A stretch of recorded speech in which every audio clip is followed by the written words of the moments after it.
Hello friends, welcome to கோல் சமையல். இன்றைக்கி நாம் கோல் சமையல் சேனலில் உளுந்து வடை, அதாவது மெது வடை எப்படி செய்யலான்றதை பார்க்கலாம். அதுக்கு முன்னாடி நம்ம கோல் சமையல் சேனலை சப்ஸ்கிரைப் பண்ணுவாங்க, சப்ஸ்கிரைப் பண்ணிக்கோங்க. பக்கத்தில் இருக்க பெல் ஐக்கானை கிளிக் பண்ணிக்கோங்க ஃப்ரெண்ட்ஸ். இந்த உளுந்த வடை ரொம்பவே ஈஸியாக செய்யலாங்க. அதுக்கு நம்ம மாவு மட்டும் சரியான பதத்தில் பக்குவமாக அரைச்சி எடுத்தோம்னா கண்டிப்பாக இந்த வடை இந்த மாதிரி சாஃப்டாக ரொம்பவே கிறிஸ்பியாக செய்யலாங்க. வடை பார்த்திங்கன்னா உள்ளுக்குள்ளே எவ்வளோ சாஃப்டாக இருக்குதுன்னு பாருங்கள். இது மாதிரி மொறுன்னு வடையை நம்ம எப்படி செய்யலான்றதை பார்க்கலாம். அதுக்கு மாவு அரைக்க நமக்கு தேவையான பொருட்கள் என்னென்னு பார்த்துடலாங்க.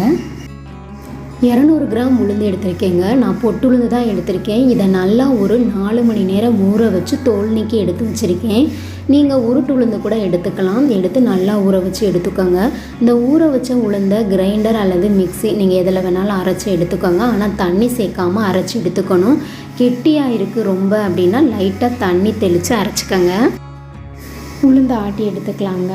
உளுந்தை நான் ஆட்டுக்கல்ல தான் ஆட்டி எடுத்துக்க போகிறேன்.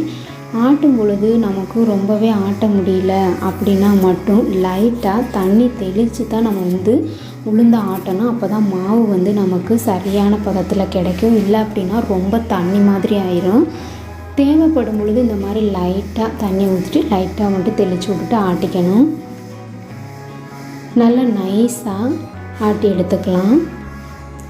மாவு நைஸாக ஆட்டிட்டோம், நல்லா ஆட்டிட்டோம் அப்படின்னு எப்படி தெரிஞ்சுக்கிறது அப்படின்னா, இந்த மாதிரி கொஞ்சமாக மாவை அள்ளிட்டு ஒரு பாத்திரத்தில் தண்ணி எடுத்துக்கணும். அது மேலே அந்த மாவை போடும்போது இந்த மாதிரி மிதக்கும். அப்படி மிதந்துச்சு அப்படின்னா நம்ம மாவை நைஸாக நல்லா ஆட்டிட்டோன்னு அர்த்தம். இப்போ மாவை நம்ம வலிச்சு எடுத்துடலாங்க. வடை சுடுறதுக்கு நமக்கு உளுந்த மாவு இந்த மாதிரி கெட்டியாக நைஸாக அரைச்சி எடுத்துட்டோங்க. இப்போ நம்ம உளுந்த வடை எப்படி செய்யலான்றதை பார்க்கலாம்.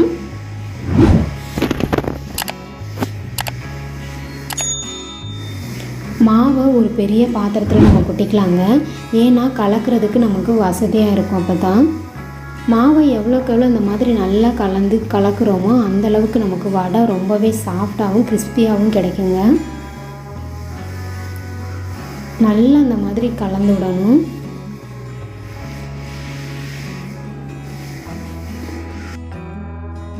மாவை இப்போ நல்லா கலந்துட்டாங்க. இது கூட பச்சை மிளகாய் கொஞ்சம் சேர்த்துக்கலாம்.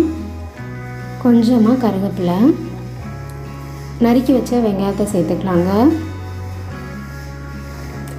இஞ்சி கொஞ்சம் சேர்த்துக்கலாம். இது கூட உப்பு, மிளகு, பெருங்காயத்தூள் இதை எல்லாத்தையும் சேர்த்து நல்லா கலந்து விட்டுக்கலாங்க. இந்த மாதிரி நல்லா கலந்துக்கலாம். இன்னொரு டைம் தேவையான அளவு ஆயில் சேர்த்துக்கலாங்க.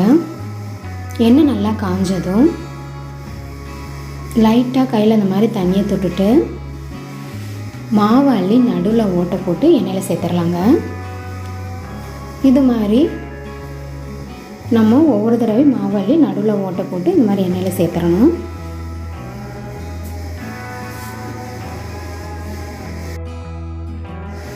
வடை வெந்துருச்சான்னு எப்படி தெரிஞ்சுக்கிறது அப்படின்னா, இப்போ வடை நம்ம போட்ட உடனே இப்படி முட்டை முட்டையாக அந்த வடையை சுற்றி வருது பாருங்களேன். அந்த மாதிரி வர்றது குறைஞ்சிருச்சு அப்படின்னா நமக்கு வடை வெந்துருச்சுன்னு அர்த்தம். இப்போ பாருங்கள் குறைஞ்சிருச்சு. நம்ம திருப்பி விட்டுறலாம். இந்த மாதிரி ஒவ்வொரு தடவையும் வடைகளை பார்த்து நம்ம திருப்பி விட்டுறணும். இப்போ இந்த கொதிறது மாதிரி நமக்கு குறைஞ்சிருச்சு அப்படின்னா வடை வெந்துருச்சுன்னு அர்த்தம். நம்ம எடுத்துடலாம்.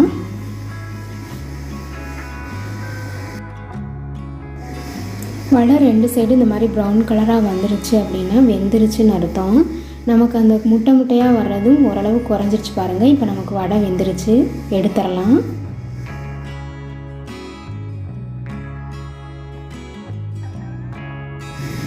இது போல் நம்ம எல்லா மாவையும் இந்த மாதிரி வடையாக சுட்டு எடுத்துடலாங்க.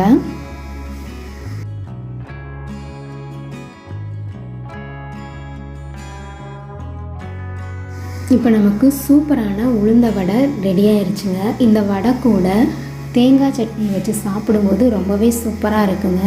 நீங்களும் ஒரு முறை இந்த மாதிரி ட்ரை பண்ணி பாருங்கள்.